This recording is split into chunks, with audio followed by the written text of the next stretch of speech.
Assalamualaikum warahmatullahi wabarakatuh. Waalaikumsalam warahmatullahi wabarakatuh. Di setiap awal disitulah ada akhir, di setiap akhir disitulah tersimpan makna. Pelayanan sejati bukan sekedar menyembuhkan tubuh, tapi menenangkan pikiran dan jiwa bahkan setelahnya. Bersama saya, A. Eko Siswanto, hari ini kita akan berbicara tentang ruang duka, salah satu bagian rumah sakit yang sering disalahpahami. Padahal di sanalah tempat di mana nilai empati, profesionalisme, dan kemanusiaan benar-benar diuji.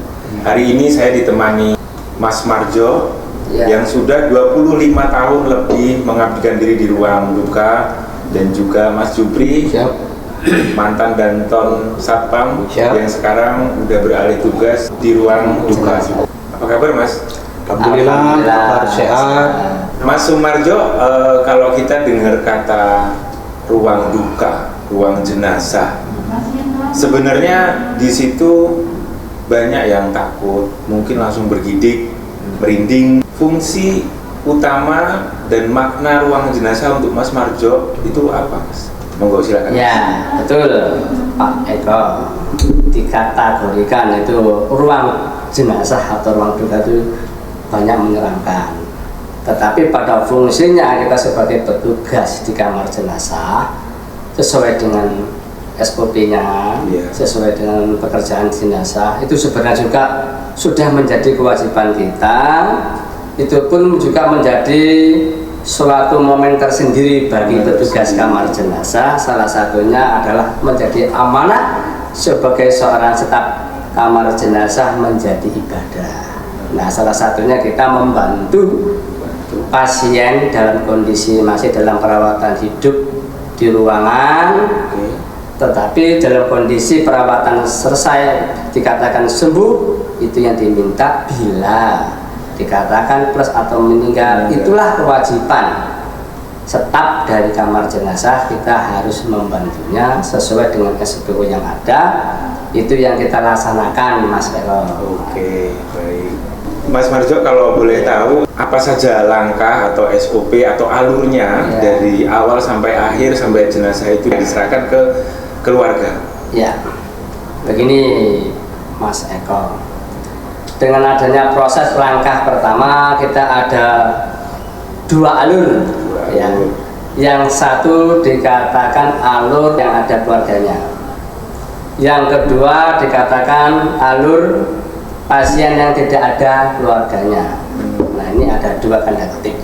Yang pertama itu yang dikatakan ada alur keluarganya, seperti kita dikatakan misal di ruangan itu dikatakan memberikan kabar di ruang jenazah, atau contoh di ruang ICU dikatakan atas nama A meninggal. Ini ya, dengan proses yang sudah selesai admin di ruangan, baru kita proses penerimaan jenazah ruang ICU dari keperawatan dengan petugas kamar jenazah. Itu termasuk dikatakan transitnya, yang itu ada keluarganya.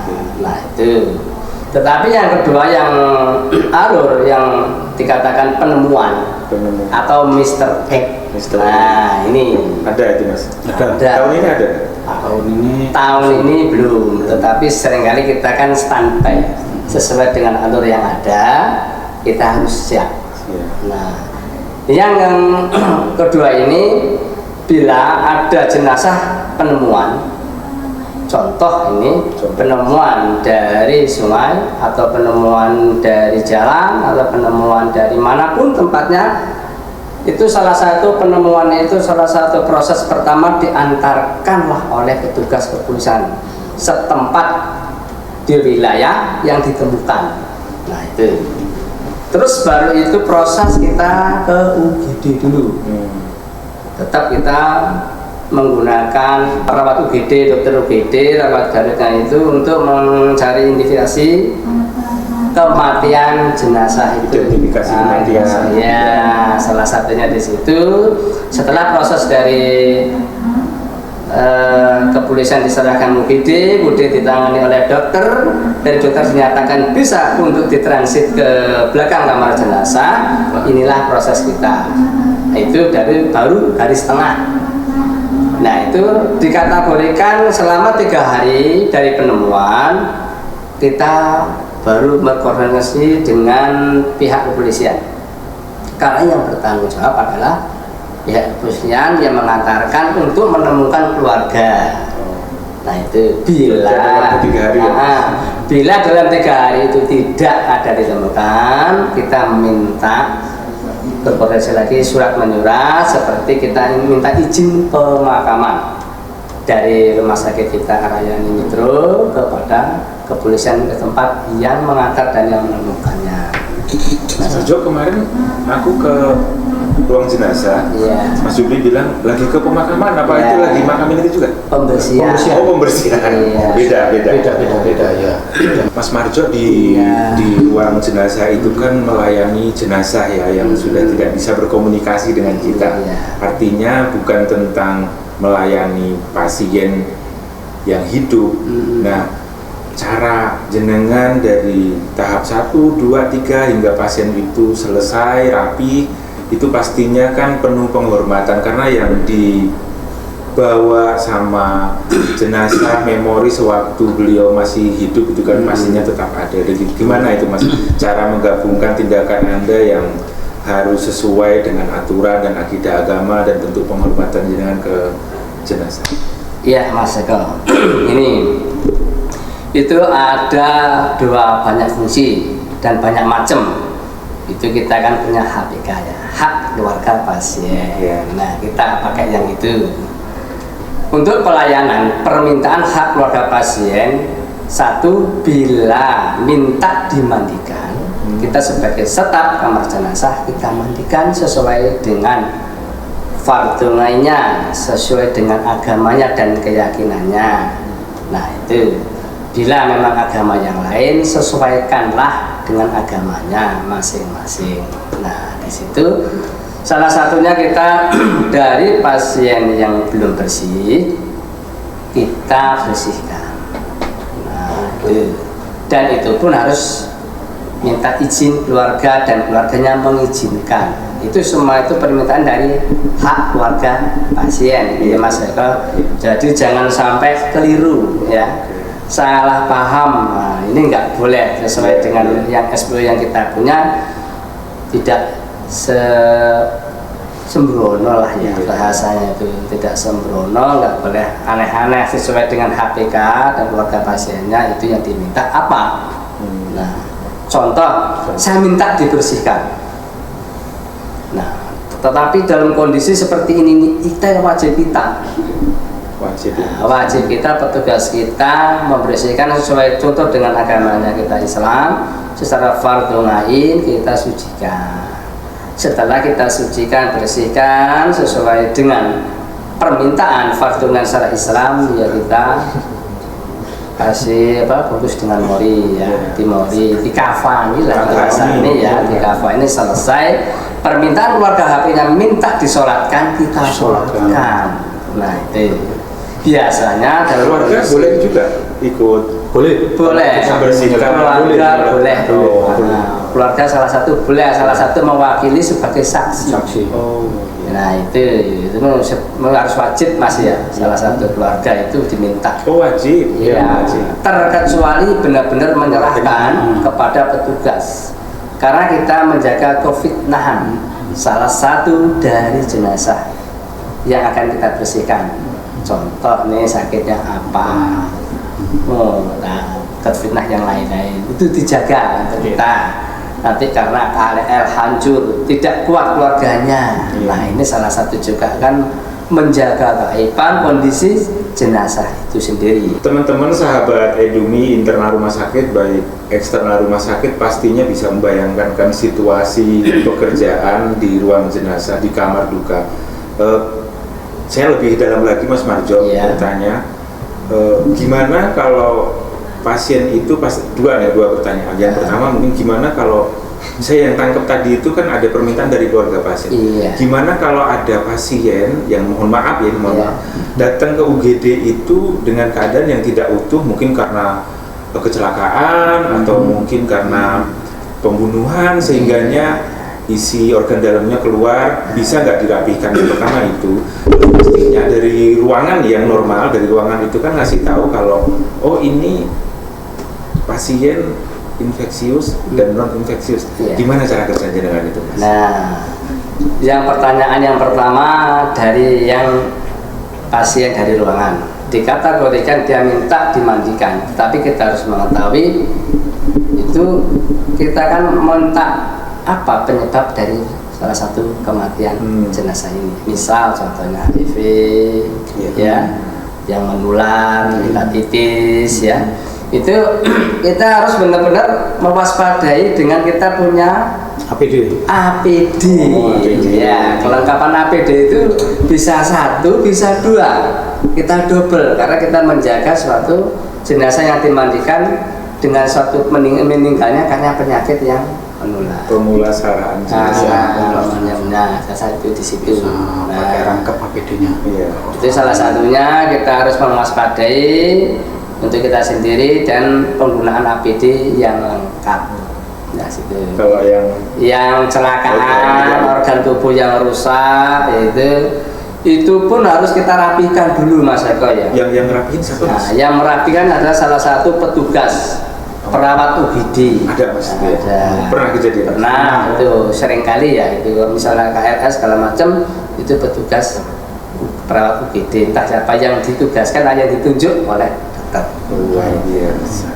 Sahabat Edumi, kita beralih ke Mas Jupri. Siap.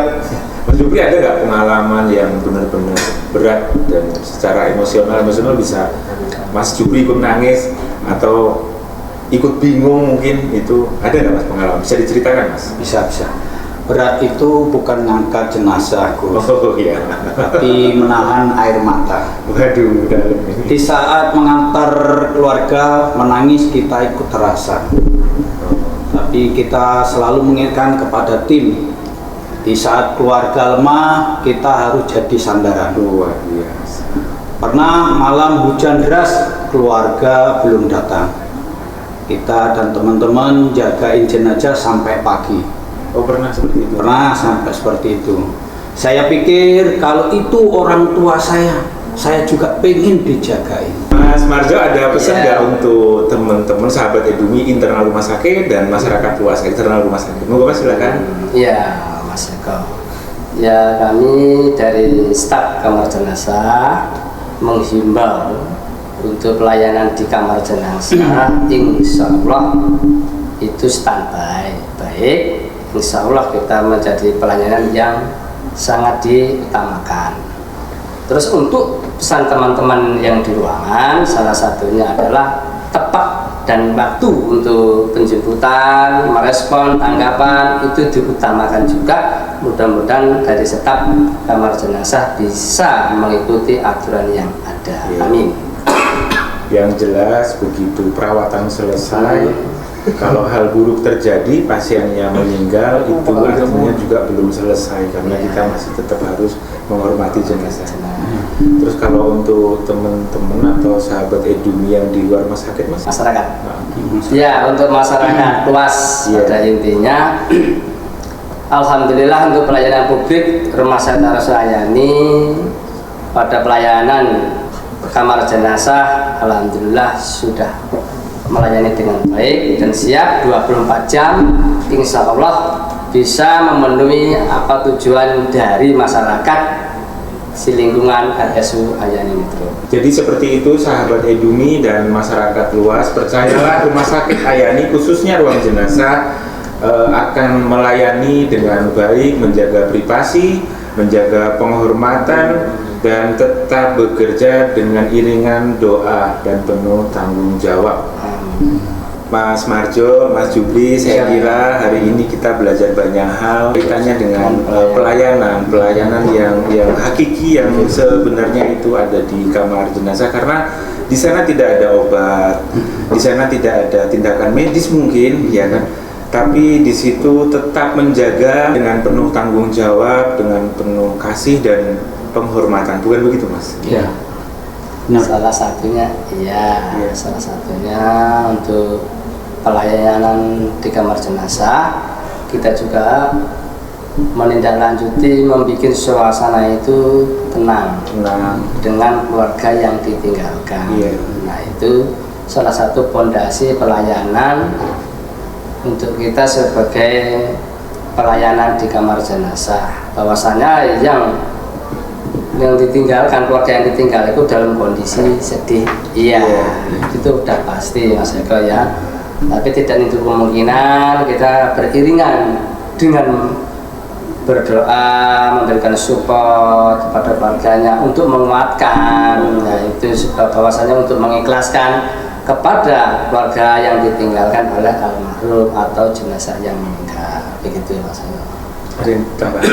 Kalau bagi saya itu di ruang duka itu bukan tempat yang sedih Pak Eko, tapi tempat terakhir orang yang dihormati. Sepakat. Iya. Sahabat Edumi, pelayanan sejati tidak berhenti di hidup, tapi berlanjut di setelahnya, yaitu cara di mana kita menghargai, menghormati, dan mendoakan yang telah pergi.